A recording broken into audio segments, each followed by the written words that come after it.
Leading to Here. Extraordinary stories from everyday leaders.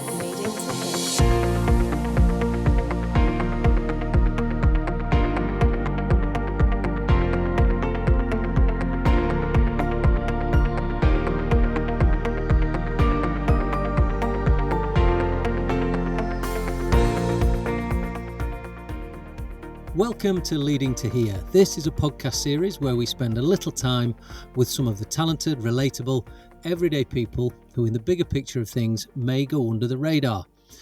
We've been lucky to work with a number of these people at Think in Focus over the last 7 years or so. And today, Ricky and I are talking to Steve Britton.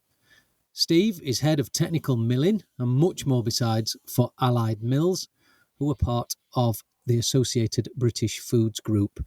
Steve is a one-company man and has risen through the company over the last 34 years. He brings a warmth, enthusiasm, and a deep belief in open, honest communication and engagement to all he does. Steve, welcome. Hi, good afternoon. Welcome, Steve. Good to have you. And Richard, by the way, it's 8 years now, not 7. Yeah, we've crossed that mark, haven't we? We're literally on the crust.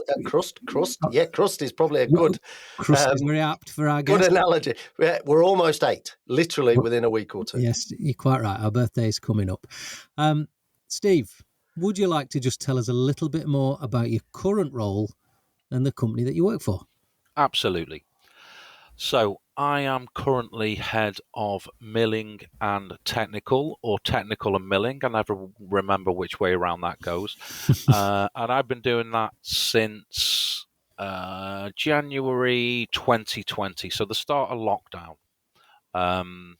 We did a restructure in the business, and this was kind of when we looked at the roles. This was kind of the role that I fell into. I don't know. I've fallen into pretty much all of the roles I've had. So we're Allied Mills. We are part of Associated British Foods, which is a global company. We've got a number of divisions. The retail division, everyone will know, is Primark, British Sugar. We're actually in grocery division. So grocery division provides the staple ingredients, the food that everyone sees on the supermarket shelves. And we own a number of different brands in grocery. So we've got Jordan's Ryvita, which everyone will be familiar with. Patax, Blue Dragon. And within that grocery group, we supply flour. Oh, Kingsmill, of course, our biggest customer.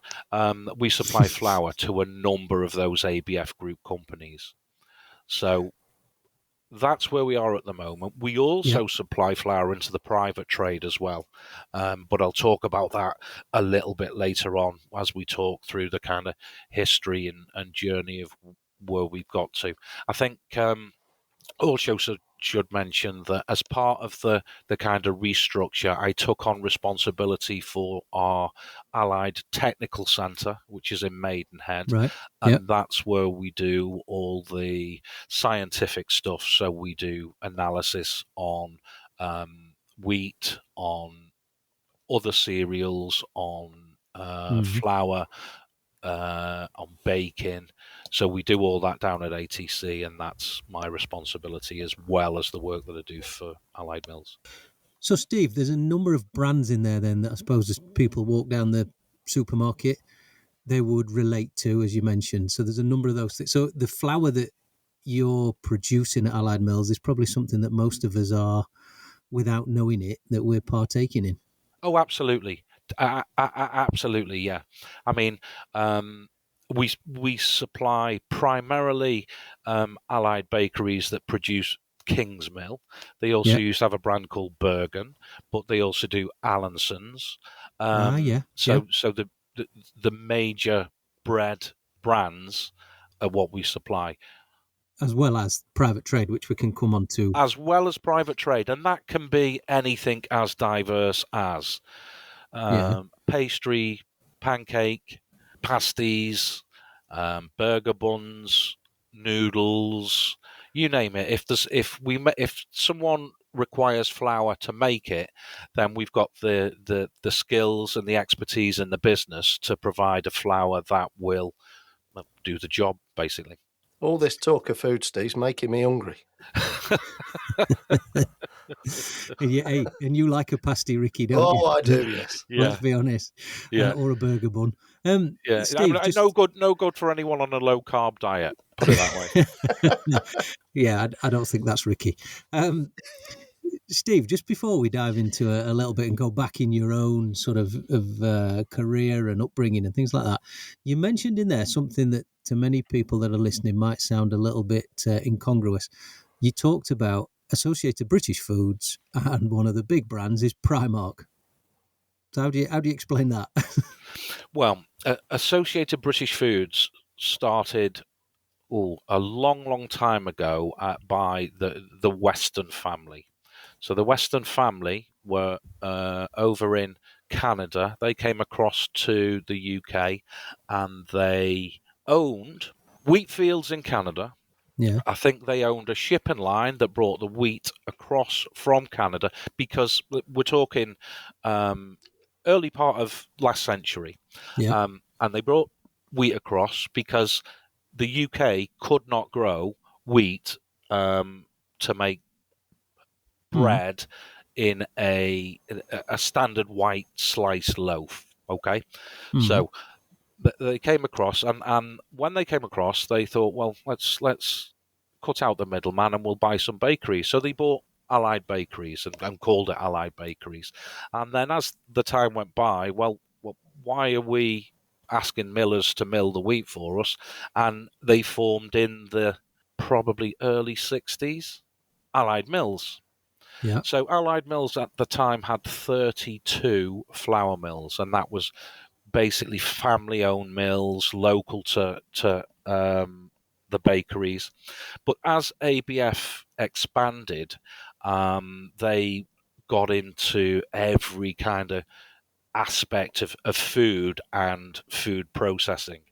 Now, that they also, and I'd need to check the dates on this, they also got into retail, and they bought a company called, I think it was called Pennies in Southern Ireland, which I believe is still called Pennies in Southern Ireland. That then expanded and became Primark, and is the kind of global brand that we know today. It's just another arm of that the ABF division, and it basically it makes it a lot more money than we can make.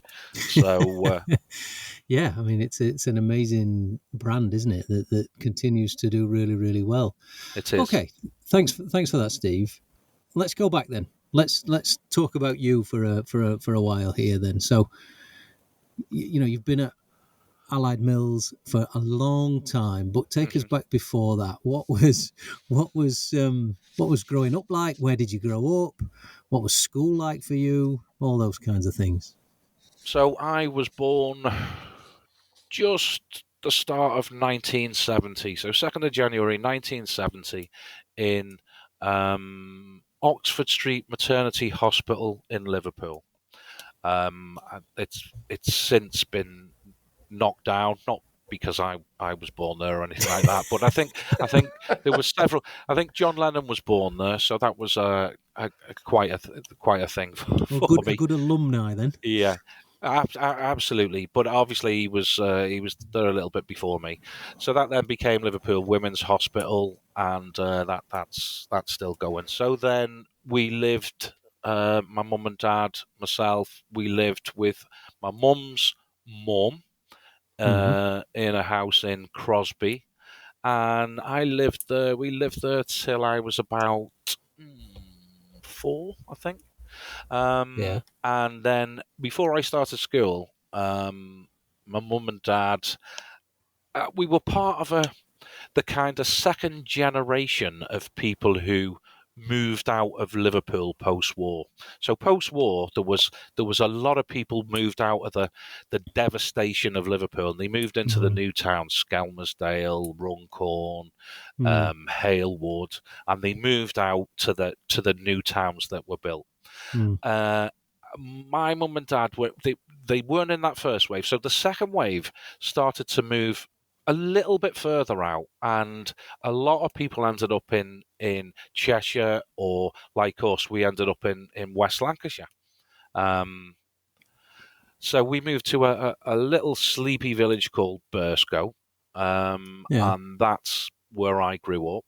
So it sounds like was it quite a bucolic upbringing in, a nice surroundings and all that kind of, almost like storybook type way, or was it not? It wasn't like the famous five, but it was nice. It was safe. It was at the time it was quite a rural village, and it was a village in those days. It's nearly a town now, and to be honest, the amount of houses that are going up now, that has kind of linked up almost with Ormskirk, which is linked up with Maghull, which is linked up with, you're in Liverpool. Then it's like there isn't hardly a gap anymore between where we are and Liverpool.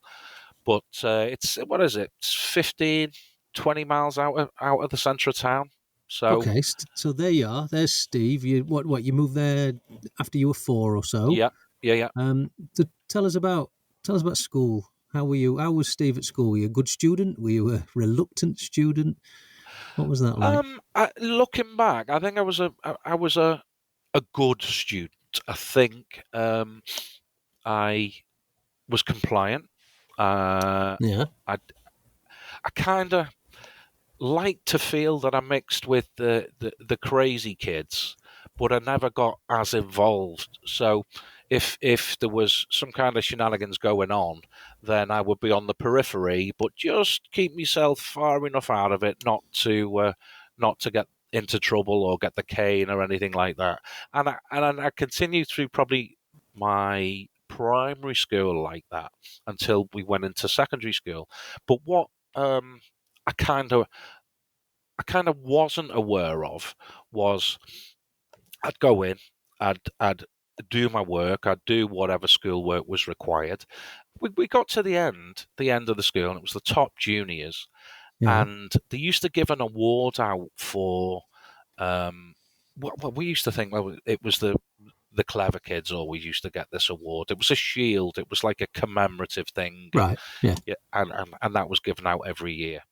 And just I can one. remember being however old you are, 10, 11 years of age, sitting in the thing, and they said the award for top student is Steve Britton, and I was sitting there, and I can remember thinking, "You've got that wrong." And he said, and the lad next to me's nudging me, and I thought, that can't be me. And I can remember being absolutely floored by it. Like, I cannot believe that these teachers, that these people, that anyone in this room thinks that I'm the top student for the year. So there was no sort of warning in the run up to it. No warning, no whispers. And I was embarrassed. I was shocked. I could not believe it. Couldn't believe it. So I must have been doing something right.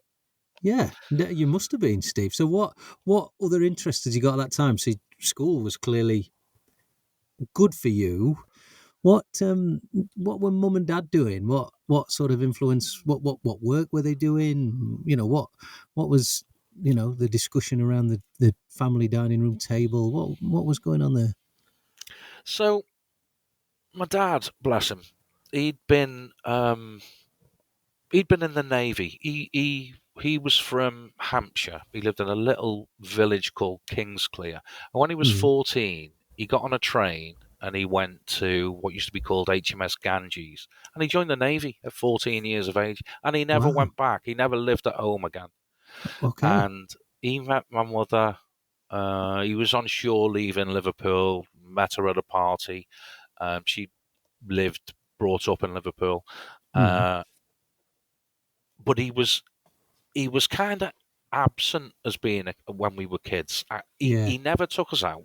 He was always at work. If he wasn't at work, he was decorating. A mate of mine, I can remember a mate of mine saying he came round. He said, "I've never seen your dad without a paintbrush in his hand." He was always doing something, but he was kind of absent from our lives as kids. So I had a sister who was born when, just as we moved into up into Lancashire, she was born, and he was absent, I would suggest, till I was about 17. And I say absent, not he didn't care, but he just, his priority was getting work, making a house, making a life for us. My mum had been, she left school, she went to grammar school, she got the 11 plus, she was quite, the school that she went to was called Egbert Vale, and there was quite a lot. It was a well-to-do area of Liverpool that she went to, but she was one of the working-class kids who'd made the grammar school, and through her life, so she did well with her 11 plus, and then she did absolutely well. And her mum and dad were so working-class. Her dad was a painter and decorator, her mum was a barmaid, and they were so proud that she'd got to where she got to. Yeah, but she didn't go to university. She started, I can't remember, secretarial work. But there was always something in her that she wanted to do more. She needed to do more. And when we got to, I don't know how old I was, maybe 8 or 9, she had been doing bits of jobs. She was bringing us two up, me and my sister Suzanne. She was bringing us up. My dad was, as I say, absent. He wasn't absent. He wasn't not there, but we didn't talk to him a lot. Yeah. She was striving for something more, striving for something extra. So she went and did a degree when she was probably in her early 30s. She went and did a degree. Okay. And she did a BA, BEd they used to call it, Bachelor of Education. So she went and got that qualification. She became a teacher. So that would have been quite unusual at that time, wouldn't it, for someone like you one, particularly for a woman to go and retrain and to do that. So that does demonstrate bravery, drive, all those things. It really does. And God love her, she was 84 a couple of weeks ago. And she never stops. She's still driving. I'm frightened. My heart's in my mouth all the time. She's driving. She's in umpteen clubs. She joined the gym the other week. She said, "Do you think I can afford it?" I said, "Mum, if you want to go and do it, go and do it." So she's joined a gym with a steam room, jacuzzi. 84 years of age, honest to God. If you enjoy Leading to Here, listen to our sister podcast, The Question Is, by Thinking Focus. Did that rub off on you? Was there an influence there from her and from your dad in the way he was with you? How's that shaped you in the way that you approach family, work, all those things? Well, it's interesting, and I only realise on reflection. So my mum's influence, so that drive and that determination, I think I've got less of that than my sister has. However, my dad, my absent father, it's interesting when I look back at my early career and my early life, because I go through school. Everything is pretty straightforward, pretty easy. We did I did O-levels a year earlier than most of the school. You know, I got an A in maths, a B in English in the 4th year when everyone else was doing them in the 5th year. So it was like, I didn't have to try that hard. It was, you know, it probably used to make some of the other kids a bit upset or whatever. But and then I'd still be playing footy till 10 o'clock at night. In fact, I remember once, the night before one of my exams, one of my O-level exams, I got knocked out playing football. I got a note off my mum, so they put me at the side when I'm doing I can't remember, geography exam or something, with a glass of water and a bloody bandage around my head. Anyway, so I did that. Then I got my O-levels. Then I went to college. I was doing A-level maths, physics, design technology, because in must have been the 80s. In the 80s, they had this it was a newfangled computer that you did this questionnaire, Yeah. and you put this information into this computer. Honest to God, it's not science fiction. This, you put this the questions off your questionnaire into this machine, and it printed out your ideal career, and that was our careers thing. Yeah, I think I remember something different. Going to the get something different, something similar rather. Going to the careers teacher, and it was like, okay, sit in front of this, answer these questions. Yeah. And then they gave you this piece of paper, and it just didn't mean anything to me at all. And was that similar to you then? What did it say, Steve? What was its recommendation? It said architect. Oh, Okay. So I picked my A-levels on the basis of, I'm going to go on and do architecture. I'm going to be an architect. Okay, right. What happened there then? Because you did go on to university, I think, didn't you? So Very, very briefly. go on, talk us through what happened in that stage of your life then. Okay, so 16, everything's straightforward. Left school, went to college, started A-levels, and everything being so easy to me up until that point, whether a false sense of security or what, I didn't try, I didn't do anything. Didn't exactly go off the rails, but I wasn't the most focused student. But then I'd never been the most focused student. Yeah. It just, Like just happened. Things were coming relatively easily. You were enjoying yourself. Absolutely, right place at the right time, and I just felt, yeah. So this was throughout my A levels, and I think what had happened to me was I'd got so entrenched in following Liverpool. I would follow Liverpool home and away. Okay. So were you travelling around Europe a bit as well doing that? Because obviously they were big in Europe in the... Not quite Europe, because I was only young, but I'd do, most of the grounds we'd go on, FA Cup runs, we'd do all of this. And that was my main focus in life. I didn't really care about anything else. Qualifications I didn't bother about. I still had in the back of my head, well, I said I was going to be an architect, so perhaps I need to be an architect.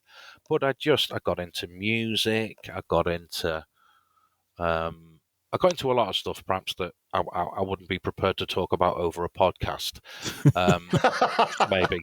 And following Liverpool home and away that was my life. That I can remember thinking that was my life. And of course, we got to 1988. We'd gone to Hillsborough, and we watched the semi-final. And the semi-final at Hillsborough, we were in Leppins Lane, and it was terrible. The conditions were terrible. We got absolutely crushed in. So for anyone listening, the Hillsborough disaster was 89, but the year before, it was exactly the same fixture, Steve, wasn't it? Semi-final. Liverpool, Notts Forest. Yeah, absolutely. And I can remember, to be honest, I had there were four of us going. There was me, Stevie, his girlfriend Leander, and Mally, and we were going in Stevie's car. And I had 3 tickets the night before. Leander said to me, "I want to go in Leppin Lane. I want to feel the atmosphere." And I said to her, Leander, I was there last year. I said, and I no word of a lie. I said, we got crushed to death. Yeah. I said, so don't have that Leppins. You go in the stand. Me and Stevie will go in Leppins Lane. And Mally never had a ticket. We used to go all over the place. He used to get we'd turn up, the middle of nowhere, and he'd get a ticket because he knew someone. So we did that. And then, of course, the following year, what happened, Stevie, Mally, Leander, myself, we went and we were in Leppins Lane, and it was obviously there was a massive crush outside. Mally and I were there. We went through the gate, the so-called broken down gate. We went through the tunnel, and we ended up in Leppins Lane in the crush. Which pen were you in? Because there were 3 pens, weren't there? You were in the middle pen, the one where everybody died. Yeah. Oh my word. Yeah. It was life changing for me. It absolutely was, and it shaped probably me absolutely to where I am now.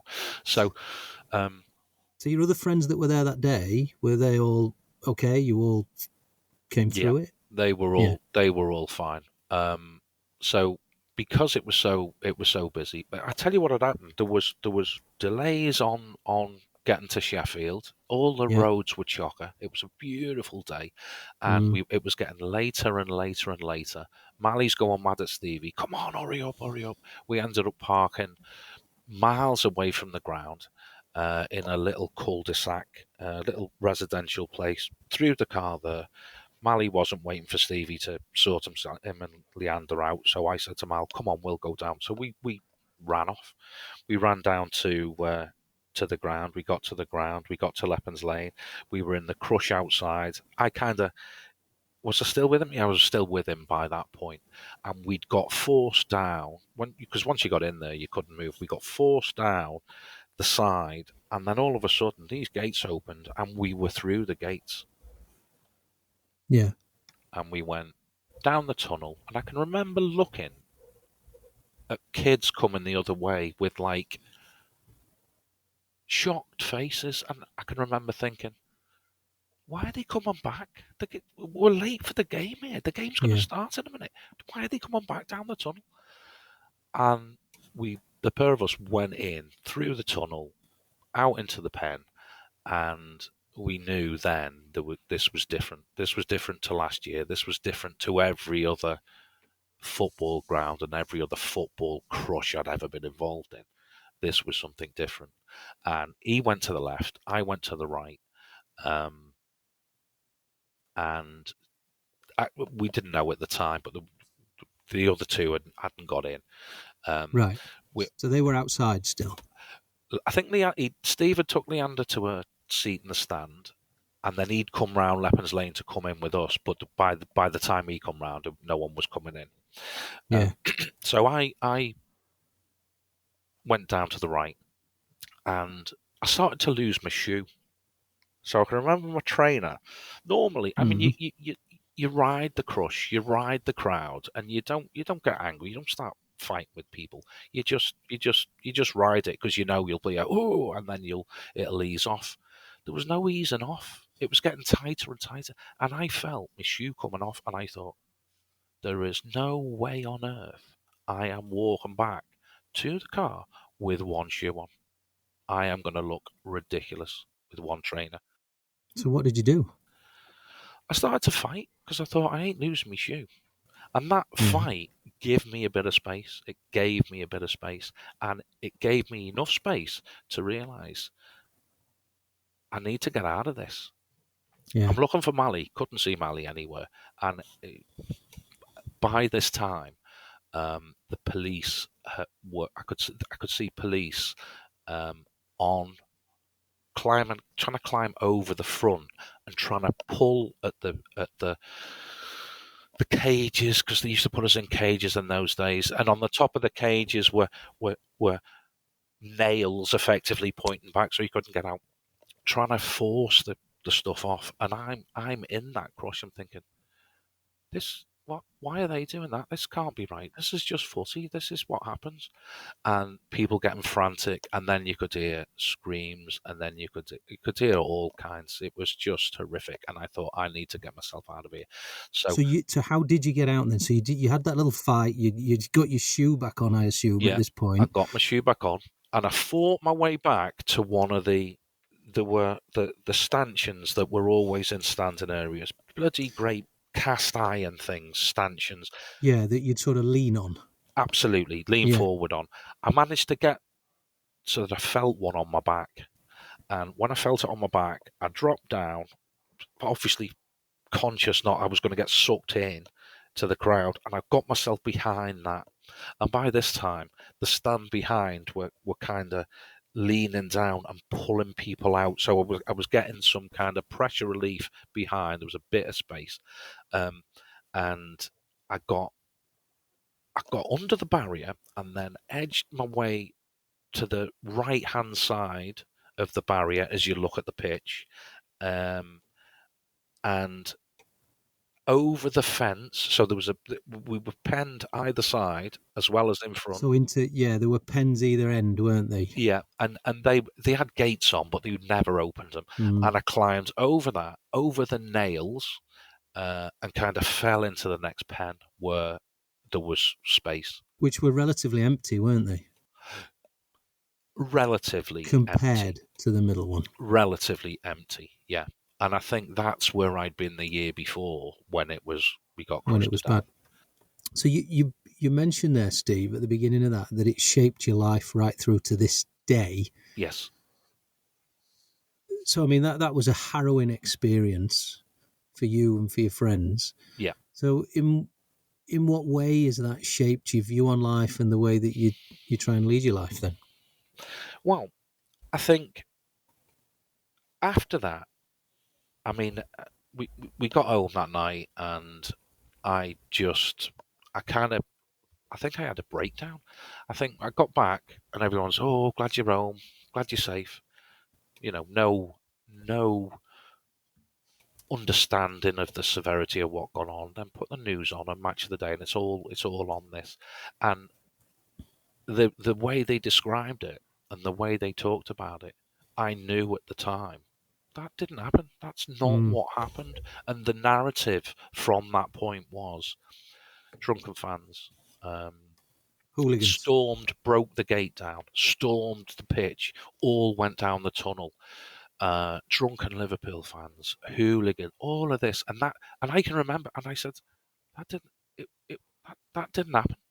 And then that night, I said I'm going out. I don't know what time it was, 11 o'clock by the time we got back home, 12, and I just kind of walked and walked and walked, and I can remember bursting out crying. And then I found my way to Mally's flat, and I lived in Mally's flat with him for the next 2 weeks. So I jacked college, I jacked everything. Everything I was doing was all just gone, finished, over. And bless him, I lived with Mally for 2 weeks, and we went down to Anfield every day, and it just shocked me to the core, and it scarred me. And I think, yeah, because you were 19 at this point, weren't you? I was 19 years of age. And so I'd got through college. The A levels didn't materialize as I would have wanted. So my architecture thing was on the back burner, but I still wanted to do something in terms of creating stuff. So I got on this course at Liverpool, John Moores University, which was actually called Liverpool Polytechnic at the time. I got on this course, Arts Foundation course. I thought, well, I'll do this. Anyway, so then this is starting September, October. So Hillsborough was April. Yeah. I'm back September, October, and this is when Maxine finds out she's pregnant, and it's like, really, what on earth am I going to do? Leading to Here. For mental models and tools for leaders, visit our YouTube channel, Thinking Focus. So as you say, 89 is a massive year that shaped your life in all number of ways. So you come out at the end of 89, then, you know, you've got a baby on the way. Yep. You've been through a traumatic experience that has affected you. Yeah. So what were you thinking then? Right, I'm going to have to get a job. I'm going to have to start finding some money to support myself and yeah.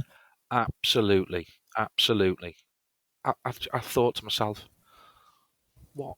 My life is over now. My life, whatever plans I had, the plans are gone. Okay, so I've got a baby on the way. I mean, that's a bit, Steve, just pause there a minute. That's a big thing you just said there. You know, you felt like your life was over. Yeah. Do you mean in terms of choosing what you wanted to do and options, or all of that? I was you think back to before all this, I was carefree. I didn't have responsibilities. I had no kind of plan other than, well, I'll go and do this and I'll become an architect and everything will be rosy, and that'll be my life, and it'll be great. So at 19 years of age, then all of a sudden I've got a girlfriend who became a wife even before Thomas was born, because that's what you used to do in the old days when her mum said, well, you're not living together unless you're married. It's like, right, okay. So we went through this shotgun wedding. Within 8 weeks we were married, and it was like, really? And I thought, well, I've got to grow up. I've got to pull myself together, because again, it was the rave. generation. So all the lads, all my mates, they're all going in cars to Christ knows where. Fields in the middle of nowhere. Absolutely, Yeah. warehouse parties.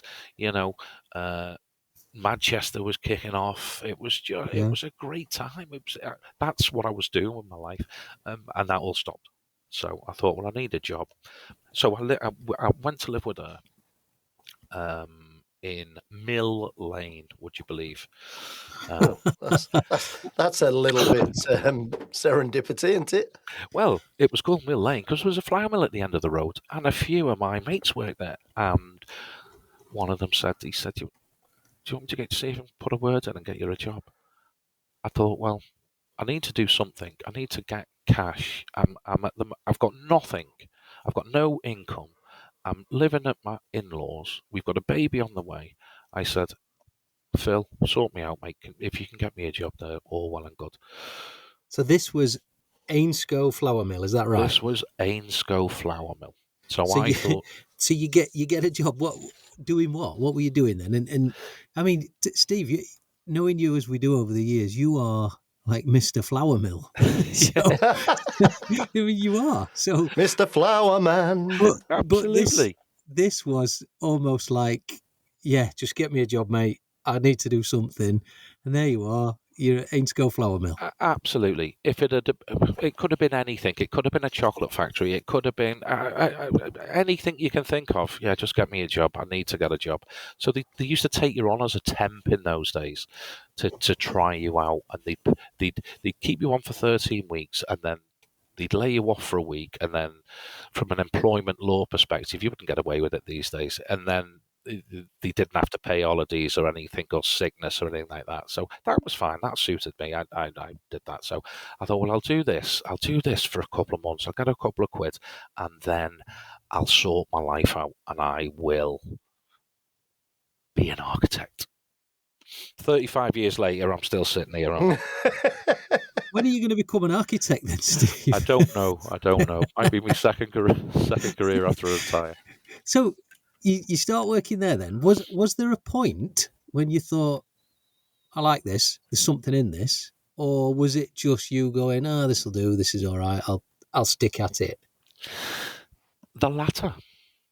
I think we everyone who was a temp, they used to start off supporting the bag wagons, because in those days it was not mainly bulk, it was mainly bags, and the bags were like 32 kilos, not like the you're not allowed to pick up anything over 10 kilos nowadays. These were 32 kilos. Some of them were 50 kilos, and I went from probably about 15 stone to 12 in about 3 weeks, because I was lifting these things. I was delivering this stuff, and we'd go to little tiny bakeries.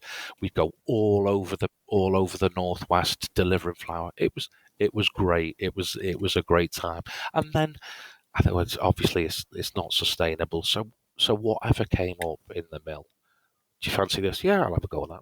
Do you want to learn that? Yeah, I'll have a go at that. And before I knew it, I could do everything pretty much from a manufacturing perspective. They could ask me to do anything. They could say, go and deliver that. So I'd jump in a van and go and deliver. They could say, we've got an audit, you can do this. And I just thought, well, it's not rocket science, this. So you were learning all these different bits of the mill, but not necessarily by the sounds of it, Steve, because you were thinking, let me soak it all up, let me learn it all, but almost like, yeah, sure, I'll have a go. It's absolutely just to broaden my horizons, because some of it was boring. Do you know what I mean? And I thought, well, if I do that, I'll get me out of sweeping the floor or something like that. So I did it, and then I knew that there were milling exams. So I said, well, next intake, I said, can you put me on them? And the temps were never, even entertained with anything like that. But they must have seen something and thought, well, bless him, he's trying. Yeah, well, okay, yeah, you can sign up for that. So signed up for milling exams. I did some milling exams. And eventually they take, after 12 months, they take you on after, keep putting you as a temp, they take you on full time. So my money went up. I thought, well, that's great. My hours were better. But again, we do overtime as well. So sometimes goodness knows, 100 hours a week I might get in to make sure I was getting the cash in all the time. We're still living at her mum and dad's, which was just round the corner from them. Thomas is nearly here, is he? Or is he? Thomas is born now? now. Thomas is born, yeah. And yeah, and I just thought, well, I might as well while I'm here, mightn't I? You know, okay, well, this architecture thing, we'll see how it goes, but I might as well do this. So then there's quite a quick journey, Steve. Then really, when I say quick, you become a shift miller. So you're getting more responsibilities. Is this after you've got your exams? Well, this was not quite as quick as that. I think they took me on, so that must have been about 91. So Tom was born in 91. I came off the flour delivery stuff. I was doing everything in the mill. BS 5750, which was the forerunner for ISO 9001 quality system, had been implemented across Allied mills. And Allied mills at the time, probably 15 flour mills. So each mill was autonomous and it competed with the other mills. So everyone wanted the badge. And I thought, no great shakes that. I said, well, can I get involved in that? Yeah, of course you can, yeah. So I went and did an auditing course. And again, that gave me insight and an aspect, a view of every other part of the business that just as a temp or as a packer or whatever, you'd never ever get influence or be able to see. So I did that, and of course you're talking to people all the time. So I was making connections, and everything was so top secret in those days. So we got called into the office. There was me. I think there was about 6 of us got called into the office for an interview, or what do you think about your life? What are you doing about this? Where do you see yourself? And without any kind of objective to it. Yeah. So 2 or 3 of them had gone in, and they quickly dismissed whatever they were talking about, and they had a bit of a career path. And I think by that time I'd said, right, I'll go in the fire brigade. I can make a career out of that. All right. So I think I must have mentioned that, and I'd been for tests for the fire brigade, and I'd been for fitness tests and all of this. And they said, I thought, where do you see yourself? And I said, well, I'm, I'm working on joining the fire brigade. Okay. And what it was an interview, in inverted commas, for a trainee miller role at Seaforth. So Seaforth from ours was into Liverpool and on the docks at Liverpool. Seaforth Flour Mill. This is another Allied Mills mill. Another Allied Mills site, yeah. And they'd recently the stuff had, I think one of the guy had, I don't know if he passed away or retired or whatever. So they had a vacancy down there, and there were 2 of us we called back, and he said, well, we've got this vacancy for a trainee miller. Would you be interested? I said, yeah, of course I would. Yeah. Right, what about the fire brigade? I said, well, I'll keep my options open. Right, okay. So 2 of us went down to see Seaforth Mill. We had to walk around the mill. And I thought, why not? It's fine. The other lad who'd had the interview with me, because the flour mill in the village was everything, and it was a big employer, and there were families of people who lived there. Part of the community, the centre of it, yeah. And the other lad who we'd gone down in the car together, he said, I don't fancy it. I fancy driving all this way. I said, all this way, 19 miles it was, door to door. I said, well, I'll do it. I didn't have a car. I didn't have anything. And didn't have no form. I just said, yeah, well, how will you get there? I said, don't worry about how I'll get there. I'll sort it out. So he said he didn't want it. I said, I do want it. So I saw the boss, said, right, okay, yeah, job's yours. And, within a couple of weeks, I was a trainee miller at Seaforth. I think, did we have a car in those days? We did have a car, but I think Maxine was using it to get, was she still at college? No, she'd finished college by then, but we had a car. So I thought, well, took the car. We'd moved out of her mum and dad's. We lived in a little flat. Got the car, so I'm to-ing and fro-ing to Liverpool, to Seaforth, on a daily basis as a trainee miller. And I can remember the first day I got there. And, we talk about people who have influenced you in your life. Yeah, that was going to be my next question. So tell us more. the boss down there was a guy called Peter Hedges. He was the general manager of the site, and the head miller was a guy called Dave Gregory. And I can remember him showing me round. And see, Ainscows was built in 18 something. It had wooden floors. It was antique, small volume, small capacity.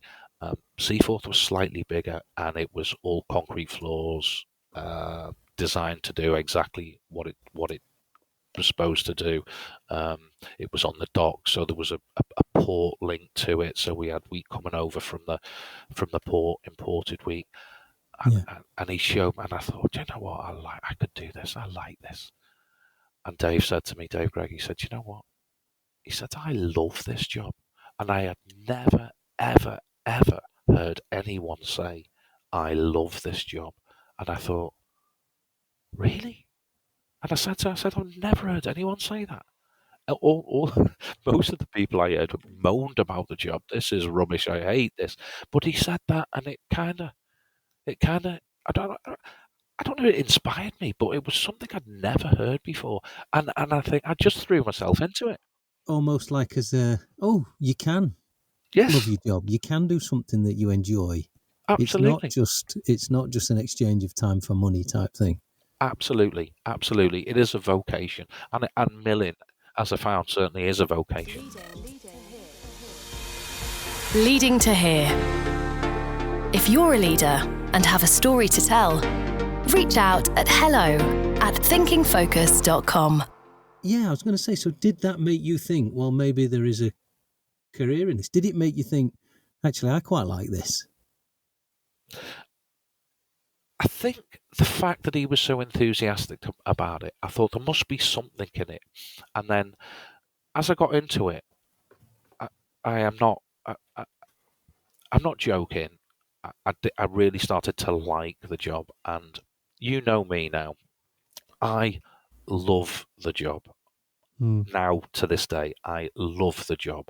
I love the industry. I love the places that we work, the mills that we work. I love the people that we work with. I just, honestly, and I think whether that was from what David said to me, I love this job. I don't know, but I got into that. Now, we talk about the impact of Hillsborough, and my focus then was all about money. It was all about making a life for my new wife and my new child. Yeah. And I just threw myself into it. And I spent more time there than probably I did at home. Was there a distraction almost in some of this for you from the trauma of Hillsborough and coming to terms with what you'd been through and those things? Throw yourself into work, throw yourself into family, go and learn new things. I don't think it was conscious. I just felt, if I'm going to do this, I'm going to be the best that I can be at it. And I think I pretty much, going back, I think post Hillsborough? I don't remember feeling like that as a kid. I'm going to be the best that I can be. I think I just did what I did. I think after that, I felt there was an absolute responsibility on my shoulders to support my wife and child. Yeah. And looking back at how I said, I had an absent father. That's the way Thomas was brought up. I never saw a school play. I didn't see a nativity. I didn't take him to the football. I just worked and worked and worked and worked because that was the way to get money and to support my family. Like your dad had done. Exactly the same, looking back. Exactly the same. Do you regret that now, looking back, that you were perhaps not as present as you might have been? I think whenever I talk about stuff, I always say no regrets. Regrets are a waste of time. It's pointless having regrets. Move on, do the next thing. I think looking back, I could have spent more time. And do I regret it? I don't regret it. I don't regret it because it has brought me to the place that I am today. And had I done something different, I might not be where I am today. And do you know what? I like pretty much where I am today. I think the impact was less on me. It was more on Maxine, and it was definitely on Thomas. Definitely, Tom suffered as a result of what you want to call it, work ethic, whatever you want to call it. My focus was I need to buy a house, I need a car, I need a life, I need a holiday, I need the kids sorting, and then you need to put food on the tables. Put food on the table. Yeah. Absolutely, that was my only goal in life. That was it. And had I not been as driven, I wouldn't have got to where I've got to. I don't suppose. But then I've followed that through my entire life, and I do, looking back, I see Thomas definitely suffered as a result. Definitely. But I think it's easy to look back and go, shoulda, woulda, coulda, and I think the no regrets thing. There's no point sweating what you can't change. But I think what's interesting is the environment, the work environment, as we grew up, was very different to what it would be today. There was no talk of well-being, and it was literally nose to the grindstone, earn your money, and you made the choice around providing for the family and creating an environment that they were safe, secure, and all the rest of it. And that's as commendable as any other choices that people would make. You made it for what you believe were the right decisions at the time, didn't you? Absolutely. However, later on in my career, when I started to go through the flour mill and had responsibility for people, I wasn't the most tolerant, shall we say, for people being sick, maybe for people. Well, I can't swap that shift because I'm going to the kids' parents' evening. Yeah, there was an intolerance for that, and it completely wrong. But that was the way we were brought up. That was the way you got on. Work.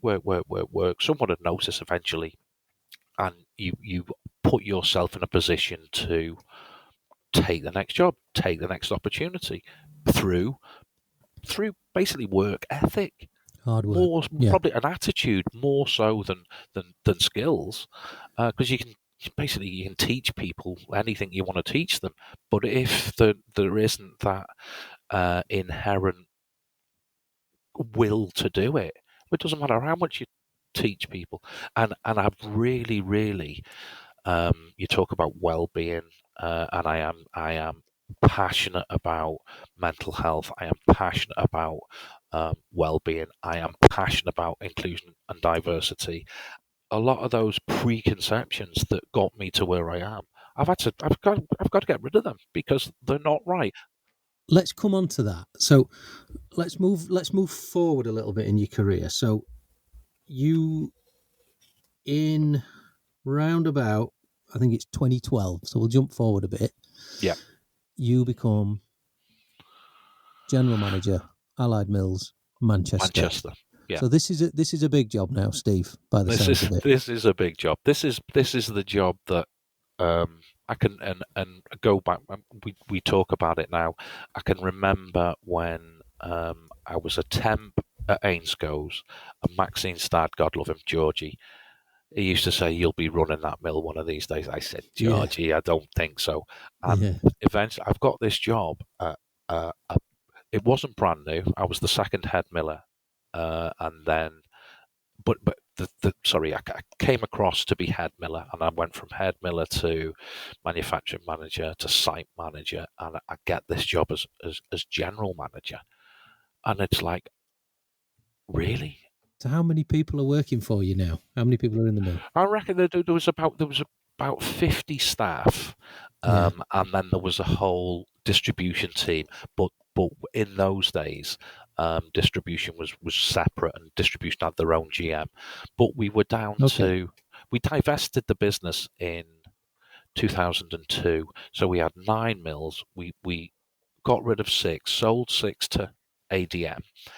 One of which was Seaforth Mill, my my old mill. Yeah. And with that, we sold the private trade element of what we do, and we only supplied ABF group companies. By 2004, we re-entered the private trade, so we were doing a lot of stuff. We were doing the independent stuff. We were doing the ABF stuff. So by private trade, you mean someone could come along and say, we need flour for whatever, and you can take that on as a contract and produce that flour. Absolutely. And I'm thinking, they're putting me in charge. And so we're down to 3 mills by this time. So we had Manchester, Tilbury, and Belfast. And they're putting me in charge. This little scally who used to sweep up, they put me in charge of the biggest flour milling unit that Allied Mills and therefore ABF have got. So how did you make that transition then? Because now you're a leader. You're not just part of the team who's enthusiastic and will learn anything and do anything with that attitude. But now you're leading people. People are looking up to you. So you mentioned a while ago about changing your attitude on certain things, well-being, mental health, all these kind of things. So you must have gone on a journey here. I did. A very, very steep learning curve. And even as site manager, I would be, I'd be here 12, 13, 14, 15 hours. I didn't need to be, but I would, because it was my comfort zone and I liked. You can't do that as a GM. You can't do it. And I think I suffered because I still tried to do that as a GM, and we did coaching sessions and one thing and another, and it's, well, you can't solve everything and you can't go in and fix this, fix that, because I was trying to, of course. And I think at that time I probably did not, I would say, burn myself out, but it was very, very difficult, very, very difficult time. So how did you make that transition then to being on top of everything, doing everything, knowing everything, being involved in everything, to becoming more of a senior leader, facilitating things, delegating things, and looking at the end result rather than all the tactics that get you to that end result? How did you make that change? I think the GM at Seaforth, who had suggested, why don't you apply for the head miller role at Manchester? Because he was GM at Seaforth, he was GM at Manchester at the time. Mr. Beach, Philip Beach. I watched his management style, and again, he's another person who, you talk about people who shape your career. There's no way, because he was proper old school, so well-being, mental health, but there was none of that. What's that? And I think there were a lot of things. There were a lot of people stuff that he just would move on and just shift to the side. And I knew I couldn't do it that way. I had to do it with the people. I had to engage with the people. I had to engage with the staff. I had to engage with the other senior team members. And Philip had gone from Manchester, so he was now GM at Tilbury. I'm GM at Manchester. We've got Barry coming through, who became GM in Belfast, and we had a good little group there, and we could really bounce ideas off each other. And I think the change came, I think, because we did have HR, but it was we'd subby in HR at the time from the bakeries, because we're only Allied Mills. We don't need HR, whatever. And I think getting involved with HR and understanding, first of all, employment law, and then what makes people tick, and looking more about how to get the best out of people. That was kind of my transition. And the more I focused, first of all, I had to focus on myself and understand myself. So I did a load of work about, finding yourself and understanding my own capabilities, my own, all of that type of stuff, the stuff that you do in any kind of training course, management training. And I think when HR got involved and I got closer to HR, it gave me like another dimension, another another dimension. It gave me a distance between the operation, and that I became much more tolerant, much more understanding, much more flexible, and realised I could run it on my own, but I don't need to run it on my own. What my goal needs to be now is, I need to deliver the numbers, but I need to deliver the numbers by empowering the people who I've got working on this site. And I think whether it was a light bulb moment or what, and somebody else who was very influential at the time for me was our finance director, Tanya Joyce. She's now gone on to AB Agri, and she'd come from another ABF business, and she was really, really focused on continuous excellence, continuous improvement. What are we doing about this? Have we got this in place? And I'd not thought about it before. It was always about I've got to, because I'd learned from the old GMs. It was all about turning wheat, that you could see out my office coming into the yard, into money. It was all about profit. Profit was absolutely everything as a GM, because you would stand or fall on your profit numbers. Yeah. I couldn't do that. I couldn't be like that. I couldn't live like that. For me, it was about getting the best out of our people. I knew if I got the best out of our people, then that would come. The money would come. The profit would come. The transition from wheat into flour and margin would come if we got the best out of our people. As a byproduct, almost. Absolutely. And Tanya put us in touch with a lot of continuous improvement stuff, and we went to see British Sugar, who were the gurus. And funnily enough, that's where I bumped into you guys, and I think that was kind of the start of a beautiful relationship. A beautiful thing.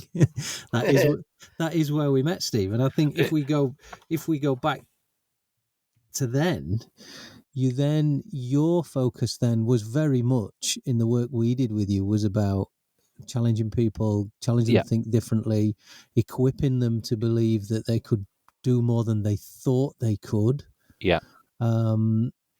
Giving them tools to enable them to go and make stuff happen, which they might have thought they weren't allowed to.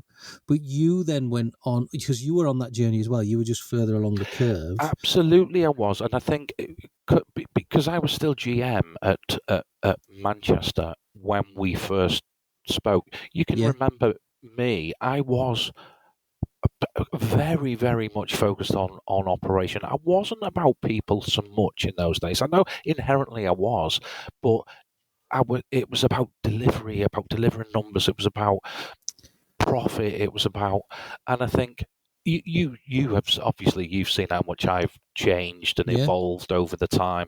I probably from that position, from that point, I wouldn't recognise myself. I'm a completely different person. I've still got the same values, because my values are very, very kind of strong to me, about fairness, about consistency, and treating people right. They were there, but I still had that, but if you work really, really hard, then you'll get what you want. Which brings us quite nicely up to today, Steve, and into the role that you find yourself in now, which is sort of sitting above, the mills, the three mills, sitting above that, along with Barry's still around. He's still working really closely with Barry and others in a really tight leadership team. Still passionate, still feeling it. Still Absolutely. I don't wake up every day and say "woo," but I do when on reflection. Definitely on reflection. Going back to when I started, so when I first got the GM role, we had probably 13 people on the senior team. 13 people. And we had a strategic plan that was top secret, confidential strategy document, and it was a It was about 2 inches thick, and it told us what we should be doing and how we should be doing it. And I can remember a light bulb coming on. It was probably after one of our sessions. The light bulb moment was, how do I get them to understand how they contribute to our strategic plan? And pretty much we got there very quickly when we started working, didn't we? And 7-8 years later, we're still trying to hone that and get that absolutely. Right. How do we? But that's the essence. That's the essence of continuous improvement. Yeah. Okay, Steve, I'm going to ask you 3 quick questions. So these are quick fire. Okay, as we come towards the end of our conversation, 3 quick fire questions. So answer these with whatever comes into your head. Quick fire answers. Okay, ready? Okay, can we edit them out later if they're incorrect? Of course we can. Yeah. Looking back, what's the one thing that you're most proud of? I think started with nothing at 19 and getting to where I've got to now, which I think ultimately was my goal. Okay, excellent. Number 2, one thing you'd do differently if you could go back. No regrets. I haven't got any regrets. The only thing, and I think we touched on it earlier, was being there more for Thomas in his formative years when he was growing up. And finally, one thing that gives you the energy to keep going. The people. My biggest thrill in this business is to see someone come in at entry level, junior level, even grads coming in, and see them progress throughout their career and maybe move on or get a senior job or go into a different. That is my biggest buzz, and I absolutely love doing that. Steve, it's been an absolute pleasure. Thank you for your time. And thank you for sharing. Thank you for being open and going with the process. It's been brilliant. And no problem at all. Thank you, guys. Really appreciate it. Ricky, what a interesting, almost emotional, deep session with Steve. It was a roller coaster, I think it's fair to say. Yeah, and what stood out for you in that? There were a few things for me, but what jumped out at you? You know what? I mean, we're Liverpool fans, and when somebody not was just there, but was in it, as in the particular pen that was involved, and how he brought that out. Yeah, I thought how calm and collected. And I know time has passed, but you can't help but get emotional about some of those things. And I think it's this awareness he had in the moment that said, I need to get out of here.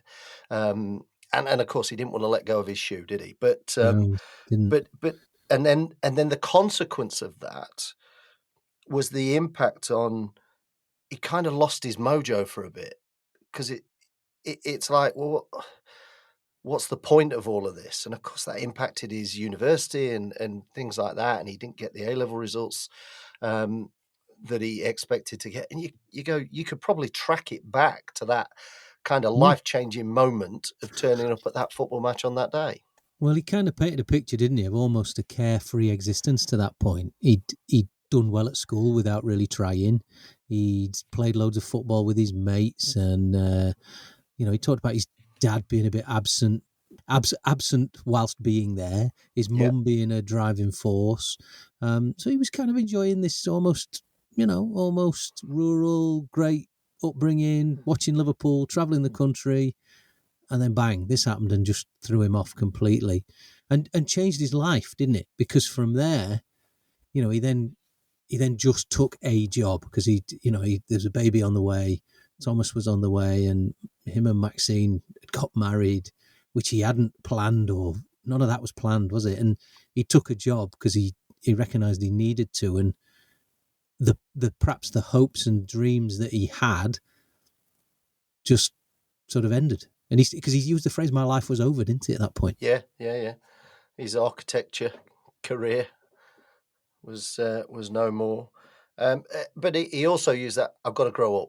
I've got to get doing the right things, which I thought was good. I think the other things that kind of worked for me was around this recognition that the world has changed, and I mean that in terms of, particularly in the era that he grew up, and I grew up in the same era, that it was all about work ethic, work ethic. How do you provide for your family?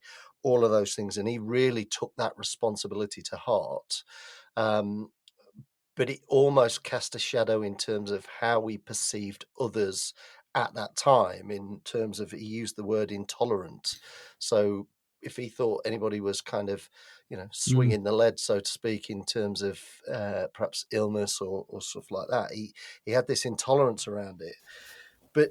But he's also gone through a transformation journey in himself that says, actually, I recognise that people are the secret to my success, and therefore there are different ways to achieve stuff. There are different ways to go about it, and what makes my approach the right approach. And then, and he actively said, I'm passionate about people, passionate about their well-being, diversity, inclusion, all of that. I just want people to be the best they can be, didn't he? Yeah, and he is, that. I've worked closely with him over the last, blimey, 7, 8, 9 years, whatever it is. And he has gone on a journey, and I've seen him go through that. I've seen him become much more aware of all those things, and not only aware of them, but to champion them as well. And I think that speaks perhaps to one other thing that stood out for me was in his early days when he was first at Ainscow Flour Mill, he'd just put his hand up and have a go at anything. He'd put his hand, I'll have a go at that. Yeah, I'll have a go at that. Which to me shows a mindset that isn't closed. It shows almost a growth mindset. And I think that's also been part of his adaptation in his approach to different things in the changing world that we live in. And of course, that trigger of the head miller who took him into that apprentice miller role. As he left Ainscow, he went into this apprentice miller role, and he said, I love my job. And Steve couldn't get over that, could he? I've never heard anybody say that before, ever. Yeah, really interesting one. Definitely worth a listen, this one. Definitely worth a listen. Thanks for joining us today on Leading to Here. If you'd like to know more about us at Think in Focus, then please feel free to drop us a note at hello@thinkingfocus.com or visit thinkingfocus.com online.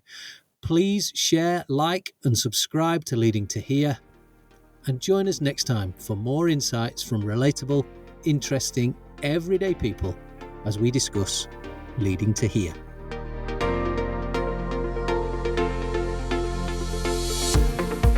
Leading to Here. For more episodes, visit us at thinkingfocus.com/leading to here.